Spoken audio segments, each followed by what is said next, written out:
ቅድስት ወይ ጮልሽ ይኸውልህ ምን መሰለህ፣ ምን ላድርግ? ቤቱ እኮ ናፍቆኝ፣ ቅድስት እኮ ናፍቃኝ። ልንጠይቃት እኮ ነው የመጣነው አይደል? ቅድስትዬ ንገሪኝ እንጂ። አይደለም ፖሊስ ሁሉንም ነገር ያውቃል። ልጠይቁኝ ሳይሆን ልትዘርፉ ነው የመጣት።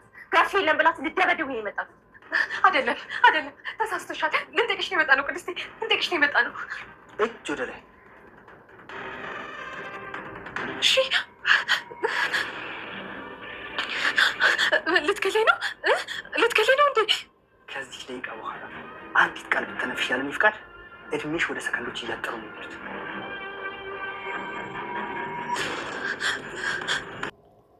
አሰላሙ አለይኩም ወራህመቱላሂ ወበረካቱ። ሰላም ውድ ቻናሌ ቤተሰቦች እንዴት ናችሁ? ከኔ ጋር ሁሉ ሰላም አልሐምዱሊላህ። ዛሬም በአዲስ ቪዲዮ ብቅ ብያለሁ።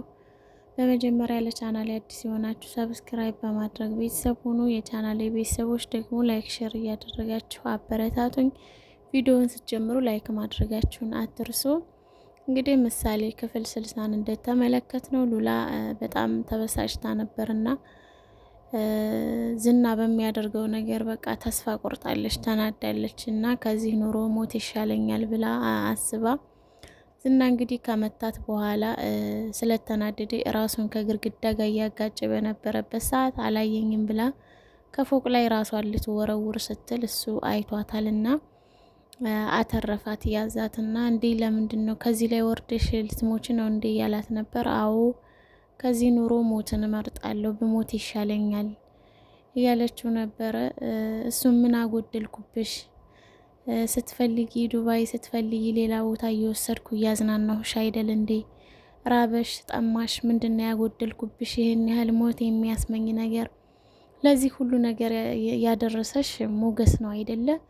እሱን ደግሞ ስገልልሽ ታርፊያለሽ፣ እሱ ካልሞተ አርፈሽ አትቀመጭም እያላት ነበረ። እሷም እንግዲህ በሱ ብቻ አይደለም በቃ አንተ ነህ ጥቁር ያለበስከኝ እያለችው፣ እሱም ገና አይደለም ጥቁር መቀመቅ ትለብሻለሽ፣ ሰማዩን አይደለም የቤቱን ጣራ እንዳታይ እንዲናፍቅሽ አድርጌ ነው ማስቀምጥሽ ገና ብሎ ይዞ ከበሩ ጋር እያጋጨ ወደ ቤት አስገባት ማለት ነው። እና ሉላም እንግዲህ ቤት ከገባች በኋላ በቃ በጣም ሰልችቷታልና ፈጣሪ ሆይ ወይ ከዚህ ሰውዬ ገላግለኝ፣ ከዚህ ሰውዬ የማትገላግለኝ ከሆነ ደግሞ በቃኝ፣ ውሰደኝ፣ ተሰቃየሁ፣ ልጅነቴን ሁለ ነገሬን አጥቼ ተቀምጬ ከዚህም በኋላ ደግሞ መከራዬ እየበዛ ነው፣ በቃ ደስተኛ መሆን አልቻልኩም እና በቃኝ፣ ሞት ናፈቀኝ እያለች ነበረ። ኤፍራታ እንግዲህ ለማህሌት እነ ብሩክ ቤት ለምን አንሄድም? ቤትሽ አልናፈቀሽም ወይ እያለቻት ነበረ። እንዴት እንሄዳለን ምናምን እያለቻት ነበር። እሷም እንግዲህ አሁን ብሩክ የለም አይደለ? ስለዚህ ለምን ሄደሽ እቃሽን አታመጭም እያለቻት፣ እሷም እንዴት ይሄዳለሁ ብላ ፈርታ ነበር ማህሌትና ኤፍራታም አትሞኝ፣ ይልቅንስ ሂጂና ልብስሽን ይዘሽ ስላልመጣሽ እንሄድና ልብስሽን ማምጣት አለብን ስትላት፣ እሷም እና ታዲያ አሁን እንሄድ ነው የምትይኝ አለቻት። ፈርታ ነበር ግን ኤፍራታ መሄድ አለብን ስትላት እሺ ብላ ተስማማችና ወደ እነ ብሩክ ቤት ሊሄዱ ነው። ዳጣን ያው እንደምታውቁት እንግዲህ መንገድ ላይ ተጥላ አግኝተዋት ጎዳና ላይ የነበሩ ሰዎች ናቸው አንስተው ያሳደጓትና ቤተሰቦቿ እነማን እንደሆኑ ማን እንደጣላት ምንም የምታውቀው ነገር የላትም ነበር። እስካሁንም ድረስ ቤተሰቦቼን ልፈልግ ብላ አልፈለገችም ነበርና ሞገስ ከዚህ በፊት ቃል ገብቶላት ነበር፣ ብሩ ተሟልቶልን የብሩኬ ልጅ ትታከም እንጂ ከዛ በኋላ ቀጣይ ስራዬ ደግሞ የአንቺን ቤተሰቦች አፈላልጎ ማግኘት ነው ብሏት ነበረ። እሷም እንግዲህ ያው አገኛቸዋለሁ የሚል ተስፋ አልነበራትም፣ ግን አንተ ካልክሽ ብላ ፍለጋቸውን ቀጥለዋል እና ሞገስ ጋር እየሄዱ ከዚህ በፊት አንስታ ያሳደገቻት ሴትዮ ጋር ሲሄዱ እንግዲህ ማን እንደጣለኝ ንገሪኝ ብላት ነበር። ይቺ ያሳደገቻት ሴትዮ ደግሞ መጀመሪያ ያየች ሴትዮ ሌላ ነች እና የሆነ ቦታ ሱቅ አላት፣ ቦታዋን እጠቁማቸዋለሁ ሂዳችሁ ጠይቋት ብላቸው ነበር። እሺ ብለው ወደ ሴትዮዋ ጋር ሂደው ፈልገው አገኟት። እንግዲህ ሴትዮዋን ስትጠይቃት ቤተሰቦቼን የጣሉኝን ታስታውሻቸዋለሽ ወይ አለቻት።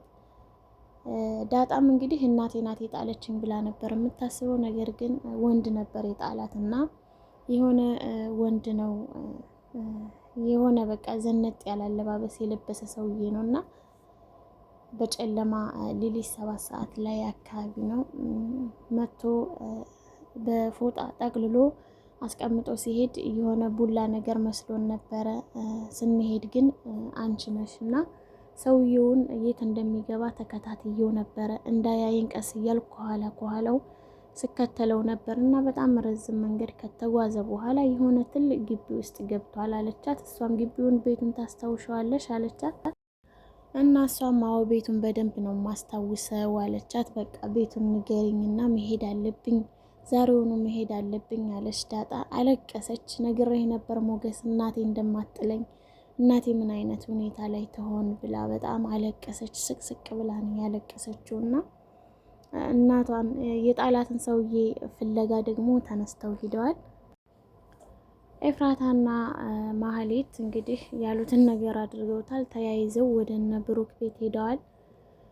በዚህ መሀል እንግዲህ ቅድስት ቤት ውስጥ ብቻዋን ስለነበረች ፎቅ ላይ በረንዳ ላይ ወጥታ እያንጎራጎረች ንፋስ እየተቀበለች ነበር እና ኤፍራታና ማህሌት ሲመጡ መንገድ ላይ ከታች አየቻቸውና ደነገጠች። እንዴ እነዚህ ልጆች ደግሞ ወደዚህ እየመጡ ነው? ወዴት እየሄዱ ነው?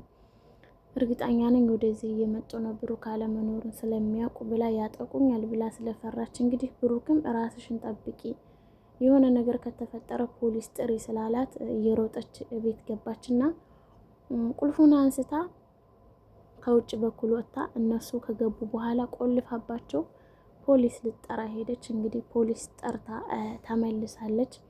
ፖሊሱም ጋር ተመካከሩ። እኔ አድርጊ የምልሽን ነገር ሁሉ ታደርጊያለሽ፣ ከኋላሽ እከተልሻለሁ እያላት ነበር። ቅድስትን ፈርታ ነበር ጥቃት ቢያደርሱብኝ ብላ አይዞሽ እኔ ከጎንሻለሁ ምንም አያደርጉሽም ማለት እሺ ብላ ገብታ እንግዲህ ከማህሌት ጋር ትንቅንቅ ተያይዘው ነበረ። ቅድስትን አንቃት ነበር።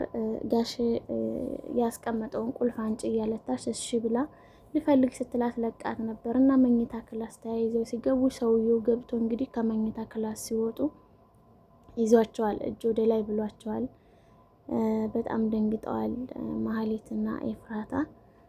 የት እንግባ ምን እንሆን እያሉ ነው እንግዲህ እና በቀጣይ ቪዲዮ ምን ይፈጠራል የሚለውን ደግሞ አብረን የምንመለከት ይሆናል። ዳጣ ቤተሰቦቿን ታገኝ ይሆን የሚለውን የምናይ ይሆናል። ላይክ፣ ሼር፣ ሰብስክራይብ ማድረጋችሁን አትርሱ። መልካም ጊዜ